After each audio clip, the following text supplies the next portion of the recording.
وہ ہمارے ساتھ کھڑے ہوتے ہیں، ہم ان کے ساتھ کھڑے ہوتے ہیں. جب وہ حکومت میں آ جاتے ہیں تو شاید پھر ان کے جو منصب کی مجبوری ہے اس کی وجہ سے کبھی ہمارے ان کے ساتھ تعلقات کی نوعیت وہ نہیں رہتی. تو میری ان کے ساتھ کوئی ذاتی پرخاش نہیں ہے، کوئی میرا ان کے ساتھ ذاتی مسئلہ نہیں ہے، بلکہ ذاتی طور پہ تو یقیناً وہ بھی اعتراف کریں گے کہ ہمارے آپس میں بڑے اچھے تعلقات ہیں. لیکن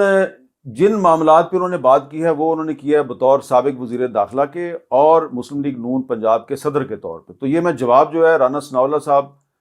کی ذات کو نہیں دے رہا، یہ میں مسلم لیگ نون پنجاب کے صدر کو دے رہا ہوں، کیونکہ انہوں نے شاید الزامات بھی اپنی جو پارٹی کی مجبوریاں ہیں یا احکامات ہیں اس کی بنیاد پہ لگائے ہوں گے. تو پہلی بات تو یہ ہے کہ رانا صاحب کی جانب سے یہ الزام سامنے آیا کہ حامد میر کو ملک ریاض نے خرید لیا. اب شاید رانا صاحب بھول گئے ہیں کہ میں وہ پاکستان کا وہ ان چند صحافیوں میں سے ایک ہوں جنہوں نے ملک ریاض پر بہت کھلم کھلا تنقید کی اور ان کے بارے میں کھل کے سوالات اٹھائے. بلکہ جب 2012 میں ایک لسٹ سامنے آئی سوشل میڈیا پہ جس میں کہ یہ کہا گیا تھا کہ حامد میر سمیت بہت سے صحافیوں نے ملک ریاض سے کچھ فائدے حاصل کیے ہیں، تو میں سپریم کورٹ میں چلا گیا اور میرے ساتھ ابصار عالم صاحب بھی تھے اور ہم نے سپریم کورٹ میں جا کے مطالبہ کیا کہ ہاں جی ثبوت لے کے آئیں کہ ہم نے کون سی فیور لیا ملک ریاض صاحب سے، اور ملک ریاض صاحب کے تمام بینک اکاؤنٹس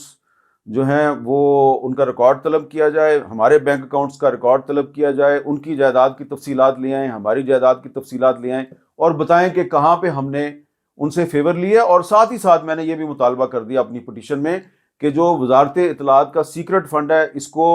فریز کیا جائے، اس کو ختم کیا جائے اور پاکستان کا جو میڈیا ہے اس کا ایک ضابطہ اخلاق بنایا جائے تاکہ کوئی بغیر الزام کے کسی پہ جھوٹا الزام نہ لگا، بغیر ثبوت کے جھوٹا الزام نہ لگا سکے. تو جناب ہوا یہ کہ جو سپریم کورٹ تھی اس میں پیپلز پارٹی کی اس وقت حکومت تھی، تو پیپلز پارٹی کی حکومت جو ہے اس نے ہماری جو پٹیشن ہے اس کی مخالفت شروع کر دی. قمر زمان کائرہ صاحب وزیر اطلاعات تھے، تو وزارت اطلاعات کہتی تھی جی کہ نہیں سیکرٹ فنڈ فریز نہیں ہونا چاہیے اور یہ مینٹینیبل نہیں ہے، پٹیشن مینٹینیبل ہی نہیں ہے، یہ قابل سماعت ہی نہیں ہے. لیکن ہماری اس پٹیشن پہ نہ صرف یہ کہ منسٹری آف انفارمیشن کا سیکرٹ فنڈ ختم ہو گیا، فریز ہو گیا جس کے ذریعے صحافیوں میں رشوت تقسیم کی جاتی تھی، بلکہ پھر 2015 میں جب نواز شریف صاحب وزیر اعظم تھے تو اسی پٹیشن کی ہیئرنگ ہو رہی تھی اور پھر پیمرا کو، Pakistan electronic media regulatory authority کو یہ حکم دیا گیا کہ آپ تمام سٹیک ہولڈرز کو ساتھ بٹھا کے میڈیا کا ایک کوڈ آف ایتھکس بنائیں، ایک ضابطہ اخلاق بنائیں. اور اس وقت پھر نواز شریف صاحب کی حکومت نے عرفان صدیقی صاحب کو اسائن کیا، وہ تمام سٹیک ہولڈرز کے ساتھ بیٹھے، ہم نے ایک ضابطہ اخلاق بنایا اور ہمیں یہ اعزاز حاصل ہے کہ آج جو پیمرا کا جو کوڈ آف ایتھکس ہے، جو ان کا ضابطہ اخلاق ہے، یہ میری فائل کردہ، میری دائر کردہ پٹیشن تھی، جو یہ اس پٹیشن کے نتیجے میں پاکستان کے میڈیا کو یہ کوڈ آف ایتھکس ملا. اس پہ عمل درآمد ہو رہا ہے نہیں ہو رہا یہ ایک علیحدہ بات ہے. اور سب سے اہم بات کہ جو ملک ریاض صاحب کو میں نے پارٹی بنایا اس پٹیشن میں اور ان کو کورٹ میں بلایا اور ان سے کہا ہاں جی آگے بتائیں کہ آپ نے ہمیں کون سی فیور دی ہے، تو ملک ریاض صاحب کے لائر تھے زاہد بخاری صاحب. زاہد بخاری صاحب کے بارے میں زیادہ ڈیٹیل میں نہیں جاؤں گا، ان کے کسی قریبی عزیز کا میں نام نہیں لوں گا کیونکہ وہ ایک بطور وکیل کے وہاں پہ پیش ہوئے تھے. لیکن یہ زاہد بخاری صاحب نے جو سپریم کورٹ میں ملک ریاض کی طرف سے رسپانس جمع کرایا تھا، جی یہ ہے وہ رسپانس زاہد بخاری صاحب کا. اور اس کی اگر آپ ڈیٹیل میں جائیں گے تو زاہد بخاری صاحب نے ملک ریاض کے بہاف پہ یہ کہا کہ حامد میر سمیت کچھ مزید صحافی جن کا نام اس ایک لسٹ میں تھا، انہوں نے ہم سے کوئی فیور نہیں لی. یہ ملک ریاض کے وکیل زاہد بخاری صاحب جو ہیں اب دنیا میں نہیں ہیں، اللہ تعالیٰ ان کے درجات بلند کرے، یہ انہوں نے سپریم کورٹ میں کہا تھا. اچھا، یہ جو میری پٹیشن تھی 2012 سے لے کے اور 2018 تک اس کی 100 سے زیادہ سماعتیں ہوئیں اور اس کے نتیجے میں بہت سے جو میڈیا کے حوالے سے تھے ڈیسیژن کیے گئے. پھر جب پی ٹی آئی کی حکومت آ گئی نا 2018 میں، تو یہ بڑا آسان کام ہے کہ کسی صحافی کے خلاف پروپیگنڈا کرنا ہو تو اس پہ بغیر سوچے سمجھے بغیر ثبوت کے الزام لگا دو. تو پھر جو پی ٹی آئی کا جو سوشل میڈیا سیل تھا اس نے بھی میرے خلاف بہت سے الزامات لگانے شروع کر دیے, اور 2020 میں پھر پی ٹی آئی والوں نے یہ الزام لگا دیا کہ ملک ریاض نے حامد میر کو خریدا ہوا ہے.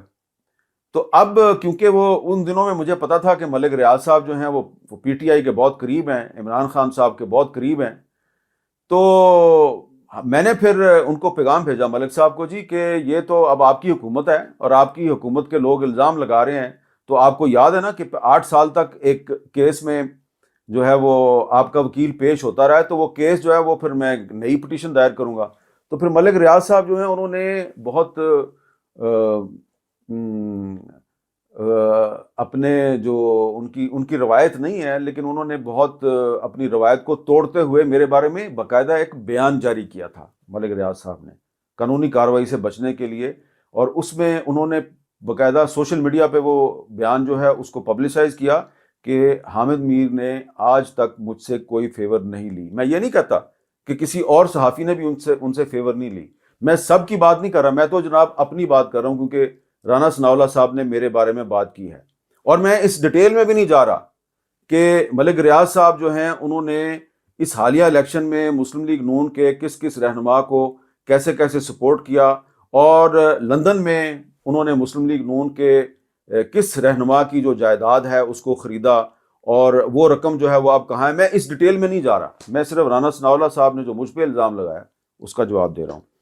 اچھا, اب دوسرا جو انہوں نے الزام لگایا جی کہ حامد میر صاحب جو ہیں انہوں نے جناب میرے بارے میں بات کیا جی کہ انہوں نے مجھے ایک لسٹ دی تھی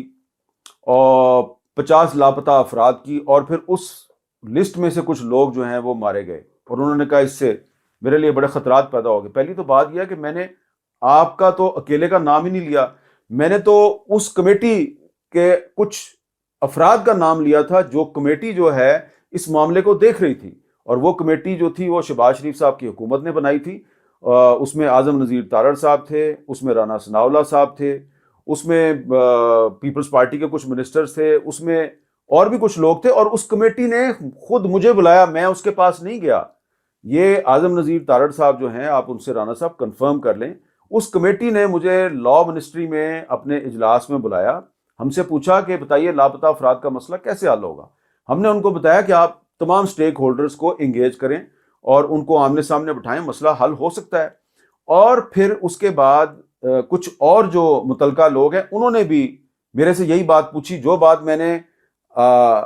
کمیٹی سے کہی, جس کمیٹی میں اعظم نذیر تارڑ صاحب بھی شامل تھے, رانا ثناءاللہ صاحب بھی شامل تھے, وہی بات میں نے باقی لوگوں کو بھی کہی. اور پھر ہم نے یہ کہا کہ آپ ایک سی بی ایم کریں, کانفیڈنس بلڈنگ میئر کریں, اور زیادہ نہیں, صرف 50 افراد جو ہیں ان کو آپ رہا کر دیں, اور وہ 50 افراد وہ ہیں جو پولیٹیکل ورکر ہیں, رائٹرز ہیں, جرنلسٹ ہیں, شاعر ہیں, ادیب ہیں. اور وہ لسٹ جو ہے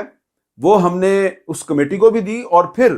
جب رانا ثناءاللہ صاحب, اعظم نذیر تارڑ صاحب اس